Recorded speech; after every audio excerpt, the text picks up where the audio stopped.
I would say in another life, that was probably my dream house, but not with a kid. I'm torn. But let's save this. Can we go? Okay, ready? Let's go. Let's roll. Welcome to Two Parents in a Podcast. Hello. Two Parents in a Pod. Two You parents in a always pod. want me to say in a pod. Thank you. Let's hop right into it because we literally just came back from touring 2 houses, both of which we could walk to, which means the 3 L's of real estate are in play. Location, location, location. And they were 2 totally different houses. And hopes were so high for both homes, and I think they're both out of contention, which is very disappointing. But I'm really proud of us. And we're seeing another one tonight at 5:30, which I'm hopeful for. Like that is, okay, so here's the thing, you guys. The 2 we saw today were bending for the location. This one that we're seeing later, still a great location. Different neighborhood, though. Just a different neighborhood. But the house is awesome, and they want to sell it. Okay, so we've got motivated sellers. The thing about the house we just saw, which it was truly, like my jaw was on the floor. It was unbelievable. It was floor to ceiling windows, like unreal. It looked like it was out of an architecture magazine. But we also, like, if we were to get that house, we would have had to really, really, really, really stretch, which is something that you and I needed to get comfortable with. Would need to get comfortable with. On budget, we'd have to stretch. Like it's so we have like the top of our budget, and this is like 10% above that, which not ideal. And then the second thing about it is, it's so funny when you have a kid, the way you think about houses, because like when it's just you and I, we would have moved in that house in a minute. Yeah, I actually think it's a dream house for when kids are gone to college. Like that would be the HQ in Austin. We would live there. We would like walk places. There was patios outside. The master suite was unreal. But like that's not where I want my square footage to go now. I want like a playroom. What matters more to you, a playroom or a big closet in the main bedroom? A playroom. And a big walk-in closet is on a top 10 list for me, but a playroom's a top 2. You know, like I want a yard and a playroom. We need the playroom. We need a playroom. Not like and it doesn't have to be a big playroom either. It can be an area of the living room. But this house didn't have, like, where would she play? Oh, that's not fair. I actually think it should, ideally it's located in a totally separate room, and that way, like, the mess can be contained. I also just think you have to have a happy, kid-friendly house. This very much so is giving, like, bachelor pad or kid in high school. Maybe we'll put up a photo of it. Maybe we won't. I'm not sure if we're allowed to do that. It was sick.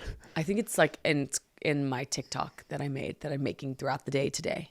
Okay. So it is a bit in there. So the housing update is we're on the timeline. What is the date today? Yeah, I mean we okay. This is what we did do though. So we made a what happens if. And April 15th, if we don't have our house, what do? We move into a hotel.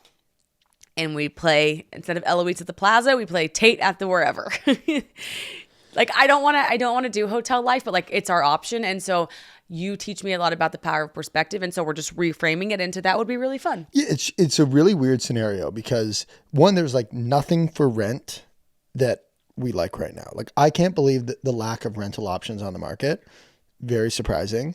And then secondarily, it feels like there's like a bucket of stuff that we do like for sale, and all is in a similar price range, but none of it's moving, implying things are still pretty overpriced.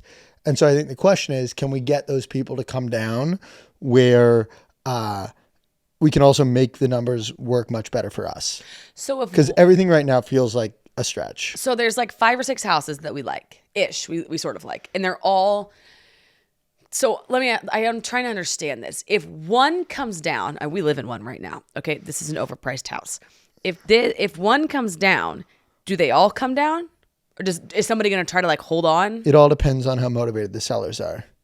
So if somebody's like down to wait, then they'll wait till next year or something. Yeah, and a lot of people we're seeing a lot of homes that were for sale last year come back on this year. But the market's not any better now, right? The numbers do not reflect that they are much better. They're better at all. They actually reflect the opposite. So it's tough because you don't want to get too cute with it. Like this is where we're going to live, but we also need to make sure that we're responsible with the decision that we make. Well, one thing I have become extremely confident in is that we are responsible because like irresponsible me would have loved the house we just saw. But it took me 5 minutes after leaving, and it's just like, no, we're not going to live there. I can't believe you didn't just like walk out of there and be like, we got to do it. We love it. No, like Good for you. we need to have a kid-friendly house that makes a lot of sense that we feel good about with the budget. I feel like I'm the one that can be molded on this. I feel like you're going to take the lead as to where we actually like pull the trigger. I think that That's I'm my going gut. to, because what I've learned about you is like, you are a dreamer.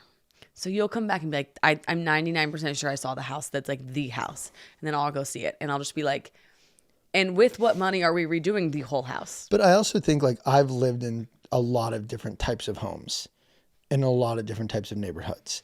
And so like I can kind of like adjust my perspective to like love the situation that I'm in, if that makes sense. It does make sense, but I do think I think it's more important, not more important, but a good type of importance is realizing like we love the walkability of this house, okay? And there's a lot of good walkability places in Austin, and we found a house that we absolutely loved, but you couldn't walk.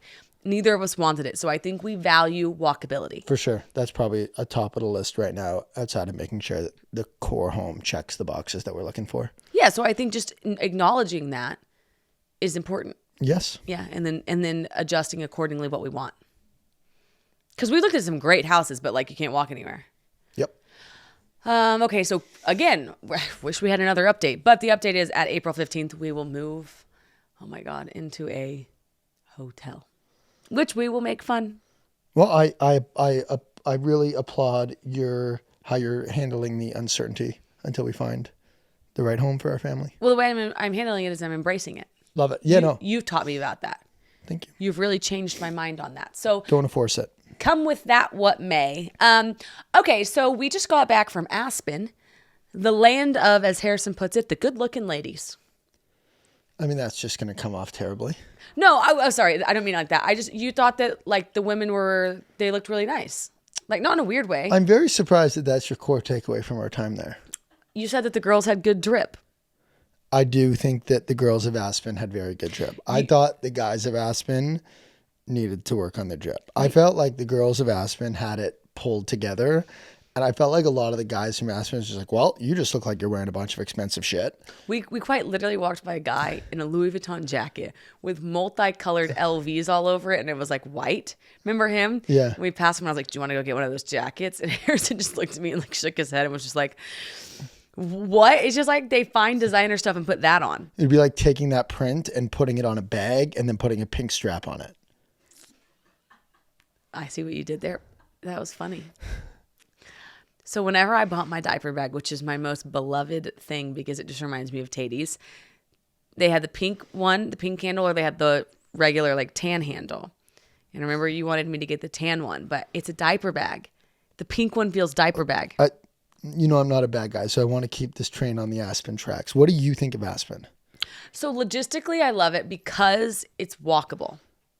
I think that I like it. I actually think I would rate it my favorite ski town in America. It is one of the most charming places I've ever been when I look at that village and how that village just looks out onto the mountains and the architecture of the village. It's unbelievable. Yes, but it is that charm is then wrapped in ridiculousness. Yeah, but they've preserved the character of the town, which I love. I do not understand what's happening with Kimosabe though. Like we walked by and what were they singing? Party rocking on the house tonight. And I was just like, what was that? LMFAO. yeah, like the classic hat store where you go and like, you know, it's really Instagrammable was playing, like they need to be playing country or 80s or something like classic. I don't know, that really threw me off. But you had a bone to pick with some of Harrison saw his first like Birkin price, I think. I didn't know you could find a handbag that expensive. I thought like the most expensive handbag you could get would be like $4,500, maybe $5,000. I thought that was like if we were doing it very unique. And then this one we saw, which to be clear, this handbag, it wasn't like behind anything. It was sitting there just like in the open for people to like touch and hold and take. $36,500. And that was the small one. 4-bag, and it was small. Couldn't even fit your lunch in it. You made a TikTok about it. I did. TikToker now. He came into I was in the dressing room. He came in there and he was like, there is this purse. Guess how much this purse is? And I was like, I've never really like actually known like the prices of them, so I don't even think I could have really guessed. But there were Birkins all over that store, Kelly's or whatever you call them. Yeah, but to me that wasn't like Aspen specific, and I don't want this to turn into like an Aspen. I think Aspen is like one of the coolest places. Oh wait, if it's coming off like we didn't have a blast, we had a blast. But the price you can't charge $50 for a Caesar salad. Yeah. Now No matter where you are in the world, a Caesar salad. So I just feel like there's some crazy pricing dynamics of that town. But I will say this actually, outside of that Caesar salad and the $90 shrimp cocktail, everything was, I would say, 10% above average, but not astronomically. Like, I think they were New York prices. I found it was all over the place. I felt like there's a lot of New York pricing, and then there was like a new bucket, which was Aspen pricing, like which put my jaw on the floor several times throughout the weekend. That's fair. I just thought that the price, like, the town itself was unbelievable, and the fact that you landed at the airport and you're at your hotel in 15 minutes, it's beautiful. Like, I really enjoyed it. Yeah. And the wedding we were at was like actually a 10 out of 10 wedding. Like nailed it all 3 nights. I do love like a ranch style wedding. It was out on this like beautiful ranch. I thought they nailed it. I thought that was really, really fun. You guys, we have 40% off the Calm app, which I have used since the middle of COVID because anxiety, it comes at you in all different forms and fashion. And with the Calm app, I'm really able to get still, meditate, get better sleep. I've been obsessed with the Calm app for a very long time. Calm is the #1 app for sleep and meditation, giving you the power to calm your mind and change your life. Everyone faces unique challenges in their daily lives, and mental health is not about a cookie cutter approach. So the Calm app is incredible because it offers meditations, which in a good week, I do every morning, sleep stories, sleep meditations, and calming music, grounding exercises if you're feeling overwhelmed. These are very great. And expert-led talks to help you handle grief, improve self-esteem, care for relationships, and more. So you guys stress less, sleep more, and live better with Calm. For our listeners of our show, Calm is offering an exclusive offer of 40% off a Calm premium subscription at calm.com/2parents. Go to calm.com/2parents for 40% off unlimited access to Calm's entire library. That's calm.com/2parents, calm.com/2parents. So this was a no kid wedding, except for the nephews walked down the aisle and then the nephews went home. Yeah. Right. I love a no kid wedding. I think kids at weddings can be a distraction. This is a personal opinion. Yeah, I think that we're two people that like have gone with the mindset of like we kind of bring our kid everywhere and like finding the line of like where's better to not have your kid. And weddings feel like the #1 place so far of like not a place to bring your baby. Okay. It was one like so fun to, have mom and dad's night out around those festivities, and I think it's like that's a great call that I'm totally behind. What's the show where you have a category and then you pick the 10 things? Blow it. Jeopardy. Is it Jeopardy? Okay, let's play Jeopardy of places not to take kids. So you go wedding. Okay, wedding. Movie theater. But we wanted to take her to the movie theater Sunday night. But we're playing a game. Oh, no, Family Feud. Okay, Family Feud. That's the game. Ooh. I don't know. I like bringing her everywhere. You got to pick one. I'm like, I don't even have this. Like, I like bringing her to the bar. I like bringing her to restaurants. Nightclub. I think bringing her to a nightclub would be fun if she had her headphones on. She would hate it. She wants to go leapers. Unless we put the headphones on. You got to go. I'm winning. I love bringing her everywhere. Like, I know it's ridiculous to say. Like, everywhere we go, I like bringing her. And I carry her. Hair salon. Like a football. The fumes. Oh, yeah. Definitely know at a hair salon. Workout class. Okay. Workout class is a really good one. Yeah. Okay. That could be distracting. Cooking class. She just likes to grab things. So okay. Firm no to a cooking class. She could grab a knife. Yeah. And she's in her grabbing era. Do you have another one? No, do you? No. Come on, we can do more. I think concerts are fine. She loved her hockey game. Yeah, I think one of my favorite parts of parenting is all the experiences we have with her outside of the house. A painting class would be terrible. Can't do a painting class. She'd be grabbing. Okay, so a lot of people asked us when we were in Aspen, what did we do with Tater Tot whenever we left? And like, how do you find nannies or babysitters in these towns? One, you start with people you know, so you ask them. Two, you call the hotel. And your sister had a great hack for this. If she's not staying, like if she's staying at an Airbnb or something, she calls a nice hotel and says, like, I'm thinking about booking there, but I just want to make sure I can get a babysitter. Do you have a rec of babysitters? And they'll give her a list. And then in this case, there was this thing called aspennannies.com. And so I went to the website because I was a little skeptical of it. And you could tell by the website, like, this was a fully vetted service. So then they match you with a nanny. And then one thing that I always do is I ask for a resume. And then on the resume, I read to see if there's like recs and references. And there was. And so Who that's told how you we about do it. AspenNannies.com? A girl named Erica Givens, who is a friend of mine's sister-in-law. Okay. I think that was the rec we got in the group chat. So that's how we find the Yeah, nannies. shout out Haley and her nanny thing. Okay, so Trevor. Oh, so by the way, I think the hotel recommended that, and we had 2 friends recommend that service. But the number one thing I do is like I ask for a resume. And Very then smart. the other thing too is you do a vibe check when they get there. And just know, like you can always cancel. Even when they get there on the spot. Like that's one thing I always tell myself is like, if she came here, if I have to not go to the wedding, that peace of mind is the only thing that matters. Yeah, I was mentally prepared for you to go to 2 of the 3 nights. Totally. And I think this is what? I think you wouldn't have gone to all 3 nights if, like, nights 1 and 2, night 2 was a block and a half from our hotel. Right. Night 1 was a 3-minute car ride from our hotel.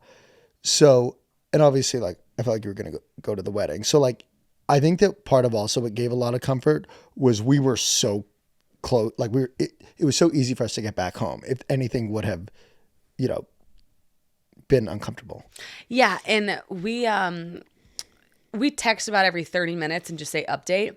And one thing that the nanny like did leave me on red for like 20 minutes. And I was asking her if she drank her bottles.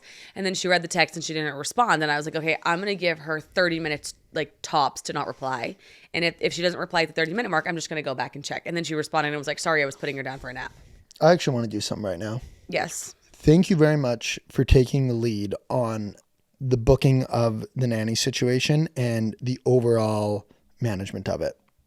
Oh, that's very nice of you. You're welcome. I don't think I've like fully thanked you for handling that from A to Z. So one thing we're going to talk about later in this episode is default parents because we had a listener write in, but I do want to say something right here. One thing I think you and I are good at that we weren't good at the beginning, but we've gotten good at is delegating a task. So like I was on Baby Quip, which is the rentals, and I was on nanny organization. You were on flights and hotel. Yeah, I just thought that knowing how we typically do things, that nanny while traveling would have fallen on me. Yeah, it could have. But no, I was down to take it. But I remember it was the Monday before we left and we were like, we need to do the nanny. And you said, can that be a you thing? And I was like, we're yep. so far apart, I'd like to give you a kiss. But then if I went to give you a kiss, you'd get mad. You'd be like, Julie doesn't want to see lippers. She doesn't. Lippers and leapers. Lippers is kiss and leapers is sleep. Okay, can we talk about Trevor now? Yes. Okay, so Trevor worked at our hotel. And he's a little 3-year-old girl. I'm gonna call the hotel the Limelight is where we stayed and get Trevor's name. Not name his Venmo. But okay, so Trevor was there working and Harrison and I we got delayed 8 hours, I think. And yeah, it was a really yes, sorry, I don't want to cut you off. No. So we're sitting in the lobby. And we just we're kind of basing out of the lobby and our flight was getting delayed by the hours. So we would sit there, work a little, go walk a little, come back. And so we were very clearly displaced. And then Trevor came around and he was like, okay, what flight are you guys on? We were the one to Austin. And there was one very unique dynamic of what happened. So we were supposed to leave at 1:00. And as you said, it was getting delayed every hour. But then it got to a point where it said we were departing at 8:30 p.m., but it said the incoming flight wasn't landing until 11 p.m. because it has that in the American app. So I'm just if this plane is landing at 11 and it also keeps getting delayed, it really doesn't feel like we're going to get out of here tonight. And they don't give you a lot of clarity, especially at Aspen because there's 4 gates total, I think. Yeah. It's such a small airport. So anyways, we're kind of confused. We call American Airlines. They were jaw-droppingly unhelpful, which was, it's fine. It's just you're in a line. But Trevor, saw us doing this song and dance, and he came over and he was like, all right, I'm going to figure this out for you. So he like walks off to the corner and he like makes a phone call and he comes back and he's like, the flight is going to land between 8:30 and 9. It'll be a 20-minute turnaround and it will take off tonight. And I was like, Trevor, how did you know that? And he's like, I also work at the airport. So I called my manager and I happen to work exactly at American Airlines. And I was like, oh, okay. On the weekends, maybe Trevor, works at the airport. We go to the airport. Okay. This is 3 hours later. We're boarding the flight, and at Aspen, you go outside to get on the airplanes. And this guy steps in front of me in this like full American Airlines gear. And he's like, I need to see your boarding pass. And I was like, Trevor? And he was like, yep. And I was like, you're already. And he's like, yep, I worked back to back. He worked at the hotel. And he's outside, bundled up, Yeah. like wearing his toque. So much respect for him and his work ethic, but also him just going above and beyond. And he called the guy to like get the airline. And I'm like, Trevor, you probably knew you were going to be working our flight later. And he was. I loved it. Oh my God. And I think he was happy that we recognized him because he was like all in the thing. And I was just staring at him like, Trevor? And he was like, yep. And I was like, oh my God. Such a nice guy. So I guess in terms of like what, I love stories like that. But what? Well, I want to do something nice for Trevor. We're going to. Okay. We're calling the Limelight. We're saying I need Trevor's Venmo specifically. Okay. And do we think Trevor could get in trouble for doing that and helping us? No, not at all. Trevor, if this gets to them, they need to know that Trevor needs a gold star for customer service. Okay. He was incredible. Okay. Perfect. Yeah. I agree. No, I think that we need to give credit where credit is due. Yeah, he was just such a nice gentleman. Yeah, he was, and he's a 3-year-old girl because when he first saw me with Bubbers, he walked by and he was like, I love that age. How old is she? Oh, can we do something for his daughter? Yeah, we could. Yeah, we'll just set to see what we do. We'll send her some stuff. We can get, we know some amazing baby brands that we can work with to do something cool. Totally. Yeah, Trevor's like, I would like to make a list of people who just, on Christmas or something, just like once a year, when a brand says like, because I got like 4 diaper bags the other day. I just want to give a different address. Pop those to Trevor. New customers to Magnetic Me, we've got 15% off your first order because let me tell you, as parents of a little one, it is like changing a cat. You got to have all the zippers. You're trying to change a diaper, and Magnetic Me makes it so nice. You don't have to mess with the zippers or the buttons. All you do is you just click the one magnet and the rest fall into place. And they even make pajamas for mom, and I love their pajamas, and they're so easy if I breastfeed in the middle of the night because I just pop it right off. So we cannot be recommending Magnetic Me more. And you guys see it on my Instagram stories. Tate's always wearing it. The fabric is so soft.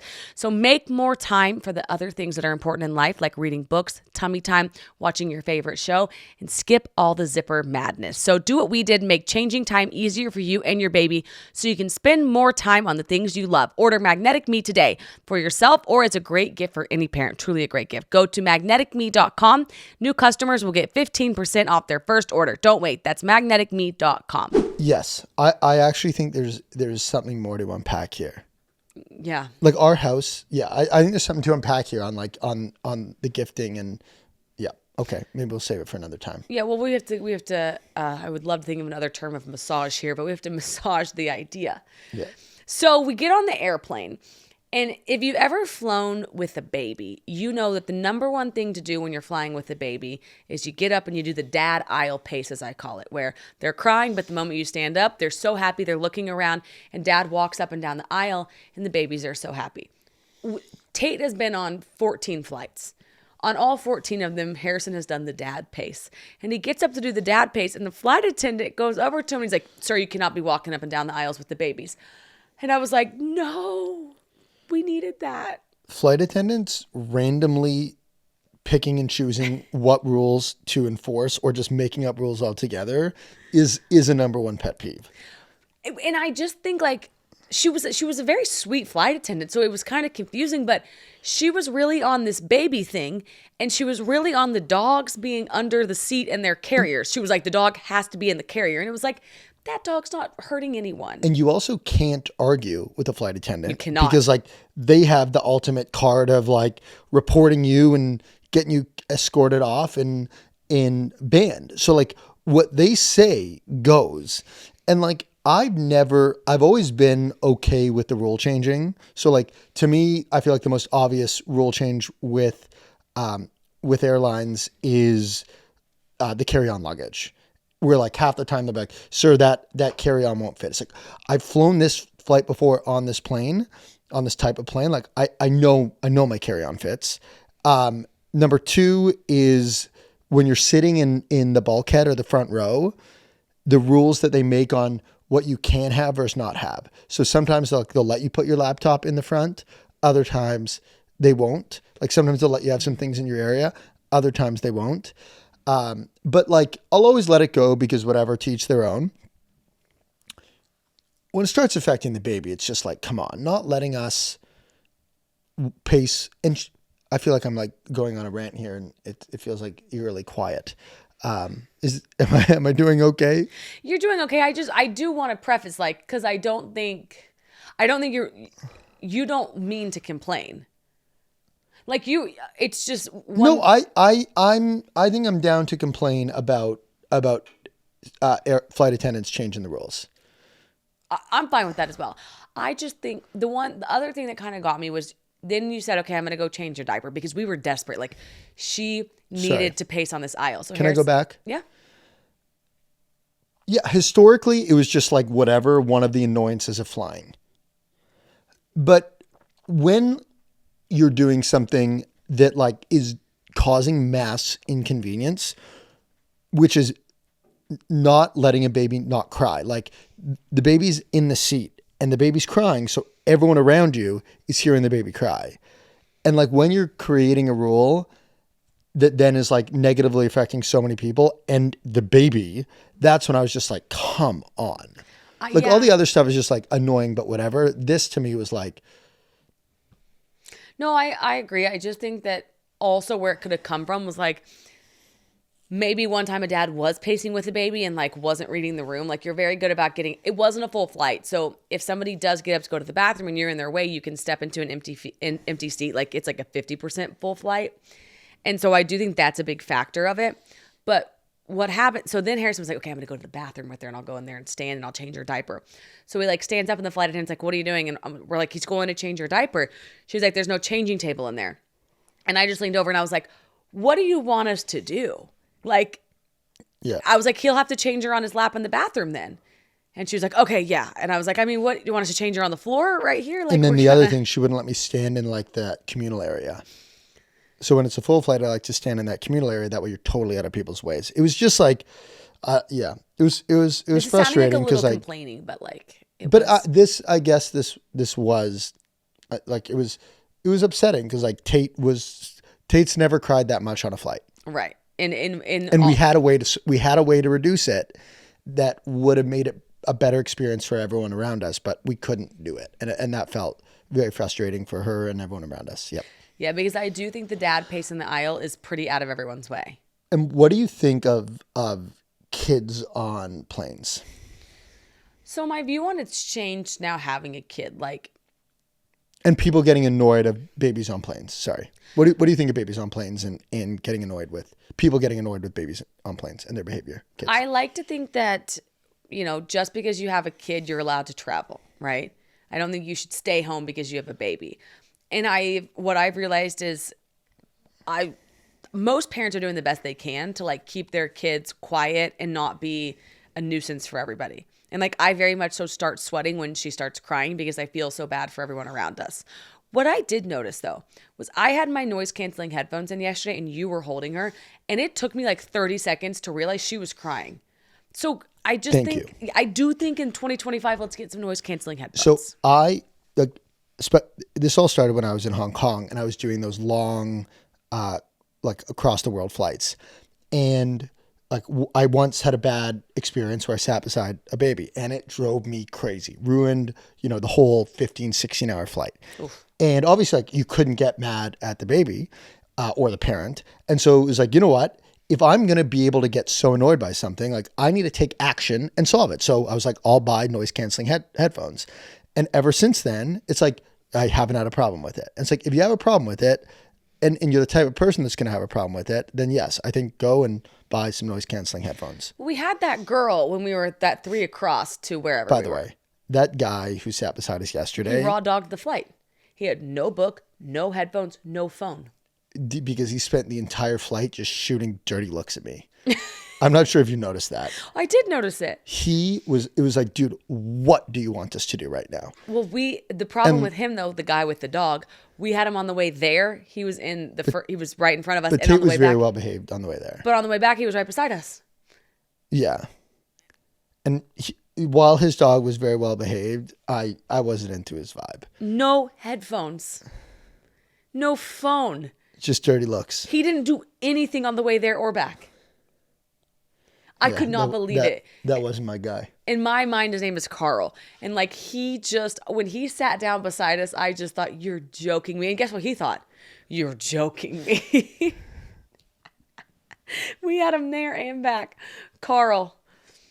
So Carl definitely lives in Austin. Yes. And he's got a very cute dog. I'm trying to see what else is on the subject board. Let's go on the topic of flights. Let's go to my things that I DM'd you. So the things that I DM'd you is this Frontier versus Southwest little competition that's going on, where basically Southwest, they redid some of their guidelines. And so now they're charging for bags.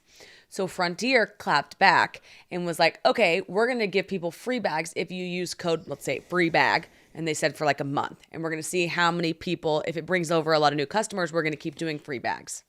I love it.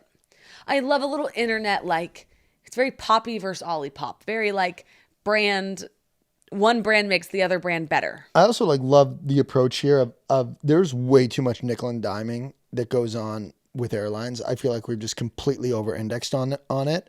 And let's start, giving it back to the consumer and making things a better experience. And I feel like that will result in better loyalty and potentially even more traveling. So do you remember back at the end of last year, there was that Spirit Airlines congressional hearing that came out, and basically they were saying you've spent $26 million paying employees to find overweight bags.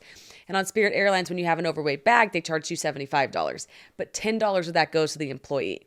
So you know how on American, for example, if you go up there and your bag's 52 pounds, most of the time, if you're nice, then the gate agent's like, no big deal, let's just push it through. Well, that Spirit Airlines person's getting $10 every time they find a bag overweight. So they're just popping you. And then you have to pay $75. So they were paying the agents to find the overweight bags, which was just charging the consumers more money. Isn't that wild? Yeah, but I think it speaks to how brutal so many of these airline experiences are. Well, you just had a United. I just what? You just read a United example. Well, so it's semi-different. But what I'm waiting for an airline to do is, for every hour you're delayed beyond the first hour, $100 credit for future travel. But it's not the. Think about how that would change the vibe of delays. That I can get behind the vibe change, but I do think a lot of times they're weather dependent. Yeah, but I want the airlines to start giving us some love. But yeah, so what happened with United is a plane did a U-turn 2 hours in because the pilot forgot his passport. And what did the passengers get? $15. $15? I think the pilot should deal with the same consequences as if a passenger forced the plane to turn around. So if you do something on a plane that forces the plane to turn around, I think there's consequences, right? You get in a lot of trouble, which I think if you make a plane turn around because of whatever, bad behavior, those consequences make sense. I think the pilot should be subject to that.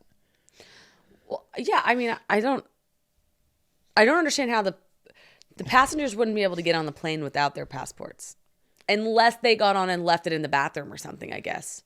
But my thing is this. You could. The airlines, though, should go to bat for their pilots, right? They should go to bat for their passengers and their pilots. They should protect their pilots. So the airlines should say, everyone's getting $2,000. Yeah, that needs to be a full refund for every passenger on that plane. Full refund. Yeah. And a voucher. Yeah. And just say, like, we're going to go to bat, like, we're going to protect our employees, but we're also going to protect our passengers. Yeah. Airlines are one of the worst experiences out there right now. Yeah, a lot of people have beef with airlines. Listen, I don't know. I like to always think they're doing the best they can. But I do think they could do a lot better in this case. Dog lovers, we have 60% off your first box from Ollie. And you guys, Ollie is the incredible dog food that we cannot stop talking about across all of our podcasts, because Ollie's food contains no fillers and no preservatives, just real food. And it's gently cooked and delivered fresh, and there's no need for artificial shelf life extenders. And guess what? Just like us people, dogs are people too, and they deserve the best, which is why you guys know Ginny, Julie's dog. She used to make the food herself. She would literally cook the food herself, but Ollie, the standards were up to Julie's standards. And so now her dog Ginny has Ollie. And I always say this, but Ginny's allergic to chicken. And so she took the quiz online and she got beef and turkey as her dog food. So that's exactly what it is. You introduce them to your pup. You fill out Ollie's 30-second quiz, and they help you find a customized meal plan based on your pup's weight, activity level, and other health info. And then you guys get your welcome kit, which for any first timers, Ollie will send your pup a first time box for 2 weeks worth of meals and a guide of how to gently switch them over to their new diet.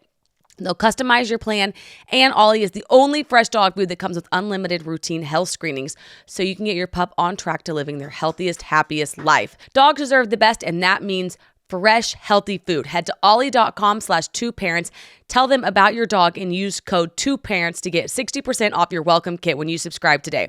Plus, they offer a clean bowl guarantee on the first box. So if you're not completely satisfied, you'll get your money back. That's ollie.com/2parents and enter promo code 2parents to get 60% off your first box. How are you feeling about the episode? Good. How are you? I'd give you a 8.7 and me like a 6.3. Okay. Ready? We're going to go to what you deemed me now. Okay. Where's you know what, Harrison, you're doing great. You are doing great. I think you're doing a 9. I think you're doing a performance of a 9. Oh, thank you. Okay. So, all right. And then what did you DM me? I can't see the sign. You DM me about the little goldfish. Oh, I DM'd you those amazing TikTok videos where the kids are taught about sharing, and they get given like one parent gets one snack, they get 2 snacks, and then the other parent gets 0 snacks, and then the kid with 2 gives one of them to the parent that doesn't have the food. It is amazing. The video that you specifically DM'd is a little girl, and she gives the goldfish to her mom and says, "You're welcome."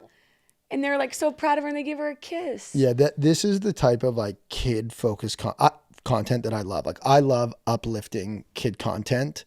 I'm super anti like content that is making fun of kids. Yeah. And so I think that like showing that like really genuine positive side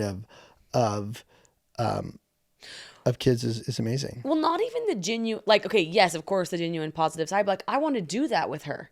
There's so many little things out there that the internet teaches me that, like, sharing, for example, is what I'm really interested in. And so that's an exercise I would like to do with her like a couple times a week. Then at the wedding, I learned something too, so when they reach toddler age, okay, and they have, like, let's say they're having a tantrum or something. 1, like, getting down on their level to speak to them, but 2, okay, the baby did this on the trail. Do you remember this? There was that like 3 or 4-year-old on the bike, and she said, "Watch out," to us. Yeah. And her mom said, she was really sweet. I think her name was like Katie. She said, "Katie, come back here." So Katie came back there, and the mom got down, and she said, "We don't talk to people saying watch out. We say sweeter words like excuse me." Oh, I didn't catch that. You didn't? No. Oh, I was like loving the whole interaction. Yeah. Instead of saying, I just caught her being like, "Watch out." I said, "You watch out, kid. You watch out." No, but I loved how the mom was like mortified. She was like, "Oh my gosh, no, sweetheart, say excuse me." Oh, really? I actually thought her saying it was like really cute. No. I thought she was saying it in a fun, playful way, because she was like zipping by and had her little bells ringing. No, but I liked how the mom was like, "Let's say something sweeter." Yeah, I didn't see that. But the thing that I learned at the wedding was, instead of saying just no, like, don't do that, because they can't process no, and they don't know where to go from no. So what you actually say is replace it with this. Yeah, like that. And so there's like little things like that, but the sharing is something that I would love to implement. Have you seen the ones where the kids don't share with the parents? No. I haven't seen that. So there's some videos where kids don't share. Really? See, Yeah. Yeah. See, to me, that is not the content that I'm down with. That's sad. Yeah. No, but hopefully then the kids learn. Yeah, but hopefully they then learn, and then we can celebrate their learning with the sharing video So versus like profiling the kid not doing good. Like I think I like never had a view on this, but now that like Tate is so much of our life and content as well, like I think one thing that's really important to me is that what we're doing and what we're saying is lifting her up rather than putting her down. So speaking of like that though, I do think if your kid didn't share, right? If you posted that video, do you know one area that I found to be very helpful? Please share. The comment section. And do you know where I found it to be helpful? That video I made talking to Tate where she kept grabbing my mouth. Yeah. I thought it was because I was wearing red lipstick. Do you know why it actually was? So they say. Why? She wants to touch where she sees the sound coming out of. So she sees it coming out of my mouth, and so she gets really like into my mouth and she tries to touch it. That's really cool. Isn't that the cutest thing ever? I think we're learning like an outsized amount of things on parenting from the comment section. It's really the most amazing community ever. And one thing that you learned was you went and bought the cute little dress, and then the comment was saying how you should make it a tradition. Yeah.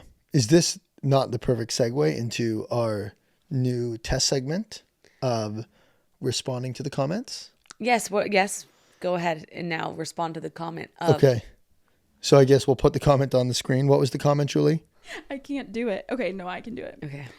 Okay, do this every year for her birthday. Oh, I can't do it. I can hear myself talking. This is awful, Alex. Okay, What I if got you it. take your headphones off? No, I can do No. it.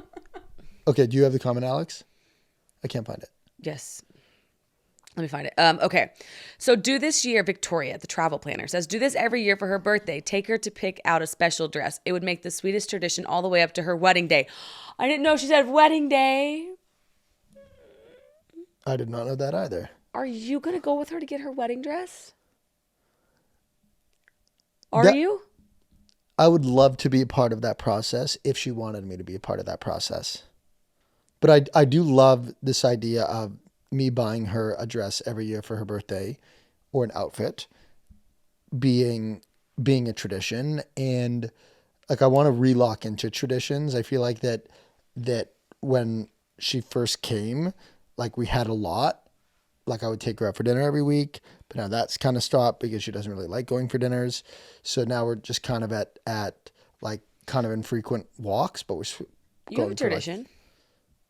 well, we like 4 or 5 walks a week, but like it's not like a tradition. I want to bring like But every morning, babas with tatas. babas with Dada. Babas with tatas. Every single morning. Okay. And leapers on the chest.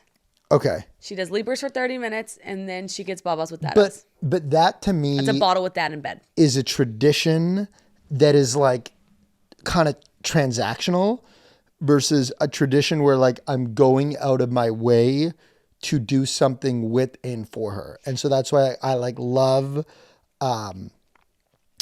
this birthday thing, but I want to add like 1 or 2 more. You're being hard on yourself because think about what you did during the holidays. She's only had one holiday, and you killed those holidays. You killed Halloween, Thanksgiving, and Christmas, and those are traditions, I think. Yeah, so we want to build traditions around the holidays, around her birthday, but I'm more so talking about like the day-to-day life. And I feel like I want to mix in one new thing. Yeah. I'm like figuring this out on the fly. But as I read that, I was like, you know what? One, I love the idea, but 2, like I feel like I can mix in another tradition or 2. You definitely can. Maybe it's taking her to see animals or something, or an adventure once a month on a Saturday. But just see what naturally fits, and then make that a tradition. Father-daughter animal day on every other Saturday. Oh boy, But that could be a fun one. it could be I feel like the internet will have really good the ideas. boat. You love taking her on the boat. That's a fun tradition. That's with us. Yeah. But that's more activities versus traditions. Yeah. Like the walks that we do are activities. Right. Tradition is like something that we carve out specifically on a recurring basis. You used to take her to the coffee shop every morning. Yeah, I still do that multiple times a week, but it's not like, I don't know. I'll come back to this. I love that you want to do things with her. This is kind of a fun segue into one thing that I want to talk about. Oh, let's hear.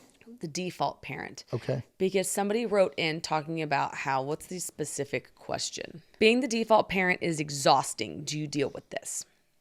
Do you want to define what a default parent is?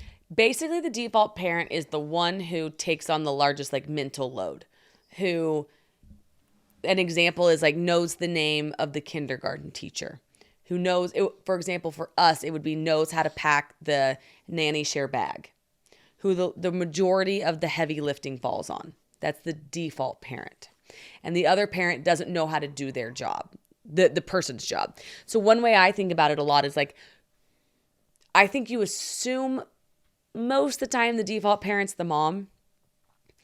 And where I want to give you a lot of credit is I think that we're both as even of default parents as we possibly can be. Well, one, that is very nice of you. Well, we saw it this morning when you packed the nanny share bag. Two, where I need to push back is I don't think it can be equal because there are certain things that you can do that I can't do. Mm-hmm. And so inherently, I can, if whatever, I'm traveling or busy, I can allocate responsibilities to you versus the responsibility of breastfeeding. You can't allocate to me. And both in feeding, but also calming her. I think what I thought of on the plane last night where I was so proud of you was we're flying, she was losing her mind. Yeah. And I feel normally when she loses her mind, I'll typically take her and try and calm her down. But I could not. Mm-hmm. Well, shout out for the flight attendant who didn't let me walk. But so what calmed her down? You putting her on the boob. And it's just your ability to have this, one, you inherently are always going to carry more responsibility than I am. And so that's why what I always try to do is look at the areas that or look at those areas that you can't control and figure out how to support them. Yeah, this morning, so while we were gone, altitude was just hard on our girl, and she was waking up every 3 hours to eat. And I think she was thirsty, because that's a much better analogy. Milky is how she gets her water as well. That's her hydration. And I was waking up to chug water. So I know she was really thirsty. So I just wasn't sleeping while we were gone. And then last night, I had to pump when we got back. So I went to bed around 2:30. Well, this morning, then Bubbers woke up at 6 because she was hungry. And so it's this, I've lost a lot of sleep lately. And so you just looked at my calendar this morning, saw I could sleep until 10:30 and just set my alarm and then brought me my pump parts and brought me a coffee. And I'm a better mom when I get that sleep. When I lose sleep, it's over. Guys, we have 40% off Cozy Earth. I have not stopped talking about Cozy Earth. I work with them across all different platforms because I am so obsessed with their sheets, the pajamas I packed in my hospital bag, and now their luxe bath towels, you guys. Cozy Earth's products are unbelievable. Cozy Earth is designed to transform your 5 to 9, which is the time that matters most into the coziest sanctuary because luxury starts where you rest. So transform your bed sheets. You will get into the softest, most cloud-like sheets in your perfect pajamas, and then the bath towels are the icing on the cake. So luxury should not be out of reach. Visit CozyEarth.com/2parents and use my exclusive code 2parents for up to 40% off Cozy Earth's best-selling sheets, towels, pajamas, and more. That's CozyEarth.com/2parents. And if you get the post-purchase survey, tell them that you heard about Cozy Earth right here on the 2 Parents podcast. Sanctuary awaits at Cozy Earth. The Great Rewards Hunt is on, so join the adventure with DraftKings Casino. For fun seekers, follow the trail to huge jackpots, weekly bonuses, and exclusive games. But the excitement is only getting started because new players can get 500 casino spins on a featured game. Just sign up with code JUSTALEX and wager a minimum of $500 to receive 500 casino spins on a featured game. Only on the most rewarding place to play, DraftKings Casino. The crown is yours. Gambling problem? Call 1-800-GAMBLER. In Connecticut, help is available for problem gambling. Call 1-800-GAMBLER. In Connecticut, help is available for problem gambling. Call 888-789-7777 or Visit ccpg.org. Please play responsibly. 21 plus. Physically present in Michigan, New Jersey, Pennsylvania, West Virginia only. Void in Connecticut and Ontario. Eligibility restrictions apply. New customers only. Non-withdrawable casino spins valid for feature game only and expire in 168 hours. See terms at casino.draftkings.com/promos.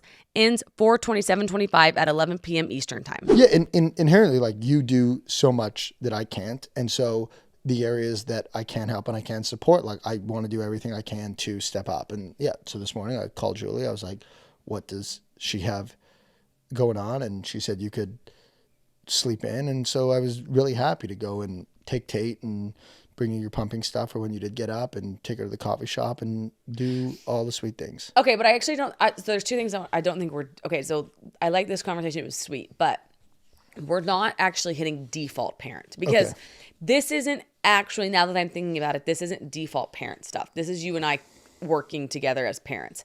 Default parent, I don't know. Default parent would be if somebody asked us, how many ounces does she drink a day? And I know the answer, but you don't. Is that not just like interest? Like, does the parent want to know the teacher's name? Does the parent, like, I feel like different parents just allocate responsibilities differently.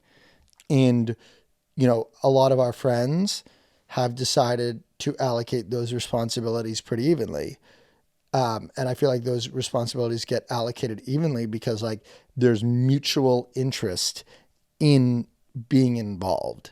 And I think in situations where there isn't mutual interest, that's just where things skew the wrong way. Does that make sense? Yeah, and so I do want to say this on it, though. I don't think it's bad if there's a default parent. I think there could be a default parent. Maybe one works a ton and one doesn't. So maybe that is just more naturally the default parent. There was also an article I read that was talking about, if you're the default parent, is it your fault? Right? So also saying, like, okay, do you just go do it all and don't have your partner come with you? Don't loop them in on it. Like the fact that she has a favorite blankie, you know, Maria texted me that. If I never told you this is her favorite one, maybe you wouldn't have known. But also the first time she did something was with you, and then you told me. So maybe, I don't think that being a default parent is a bad thing at all, or having a default parent is a bad thing. I just think it's a bad thing if you want to change it, if you don't like being the default parent, if you want more help. That's where I think you loop in your friend. Yeah, I guess, I don't know. I'm semi-lost, but I think what I'm kind of like digesting on this whole thing as I reflect on it is, like, every relationship is different, and different things work for different people. And I think for us, we take a lot of pride in mutual involvement. And I understand why that works for people. I also understand why that wouldn't work for people. And coming into it, if you would have asked me 5 years ago, I would have thought that my partner would have been the default parent. I would not have expected to have cared about the level of detail of her life that I do and want to have the involvement that I do.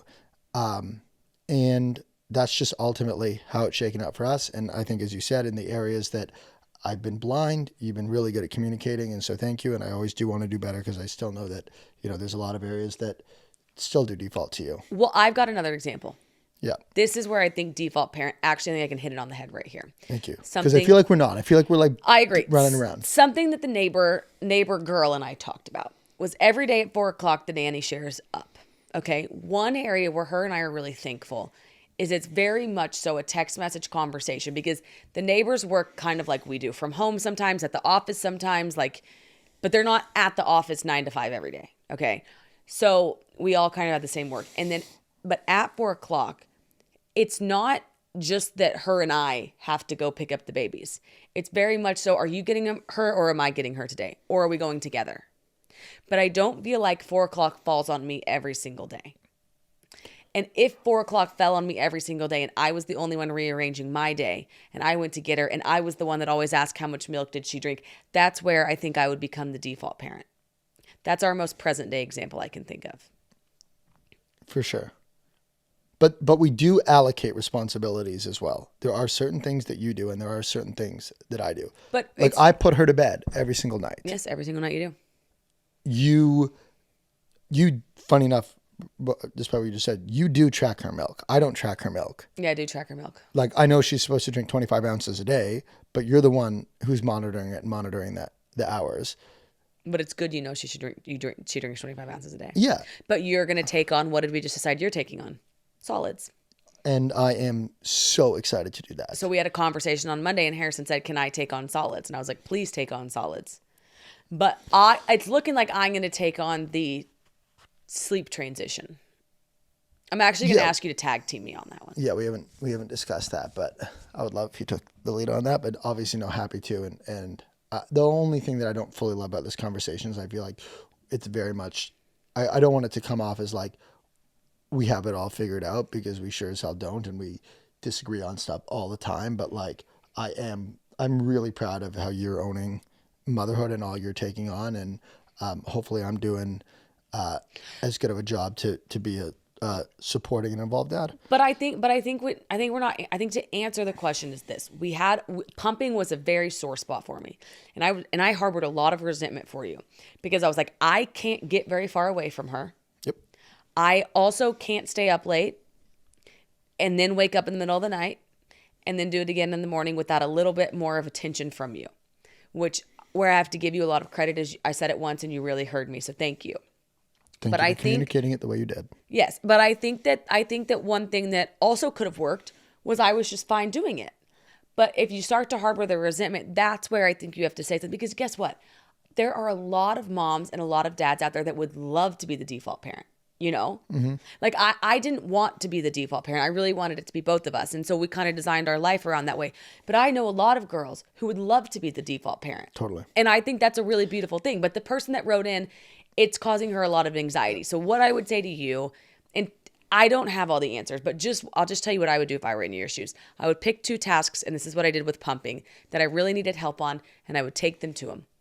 And I would say, "Can you help me here?"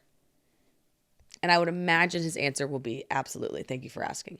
And I think one thing that you've done really well that's resonated with me is bringing those things up, like pumping, not in the heat of the moment, but when you didn't actually need the help at that second. But yes, during the day saying, "Hey, I'm going to need to pump tonight." It would be of huge help for me if, at 9 p.m. when I went to pump, the materials were beside the bed and clean. Versus at 9 o'clock being like, "Why aren't they here? You don't do anything." Then it would have created a really high conflict dynamic. So back to our news. So thank you for communicating it the way you are. Of course. But on that note, a comment that I've received in my DMs, a couple, when I said I was going to keep going on pumping and breastfeeding, they messaged me, and multiple girls. So shout out to the mom community. But they said, quit pumping on a good day, because then you'll respect your decision. Don't quit pumping. The day you hang up the pumps and you say, "I'm done pumping," and you want to wean off, do it on a day where like you're loving it, because that's a mentally good decision. Don't do it on a day where you hate it. And I thought, I will. That's really cool. Yeah, so that really sat with me. So thank you guys for that. Okay, so our brain break is a fast one. It's really sweet text. It's an amazing text I got from my sister. I don't know if I'm allowed to share this, so hopefully it doesn't get cut, but we'll ask. It was, "Dad called me because he didn't know how to follow Alex, so he asked me for directions. He goes, 'Do I follow her on Facebook?' It was actually so cute. He really likes the videos of Tate. They just have all these screenshots on their phone." Well, I love it. I love that. Yeah, I guess like someone clearly like must have like said something to him about the videos, and he, like, obviously they were just here, but like we don't talk about that type of stuff with them. Like we don't ever talk about content. We talk about like day-to-day life. And so I would have loved, I'll call him today and ask him like what was the series of events that like led him to actually asking. What I think is cute is like their videos, and like to have the screenshots is like probably on like a part of her face that's really cute. And they take like, I think that's the sweetest thing ever. But one thing that's cool for them, because like I know your mom knows how to work TikTok and like does do the TikTok. She said She said it the other day. She's like, I love to get in bed and just do a TikTok scroll. And I'm like, same. But to have like a digital scrapbook of your granddaughter is like a really cool thing. Oh, totally. You know? Totally. So it's kind of like a FaceTime with her. Yeah, my dad's just not a social media guy. So like, I love that I love it. You may be the only person he follows now. No, that's really cute. No, he follows this golfer guy. Really? He showed me some golfer. I think he's maybe on YouTube. But yeah, there's a golfer guy out there that he likes. And he does something funny. I don't know what it is. But yeah, he has one guy that he follows, I think. Yeah, but you should call him. Okay. All right, you guys. Well, we love you, and we will see you next week. Thank you for listening. Thanks for listening to another episode of Two Parents in a Podcast, powered by Just Media House. If you enjoyed the show, don't forget to like, subscribe, comment, rate, and review. Stay connected on Instagram, TikTok, YouTube, and Facebook at Two Parents in a Pod. Welcome to our home. Sorry it's so messy. New episodes every Thursday.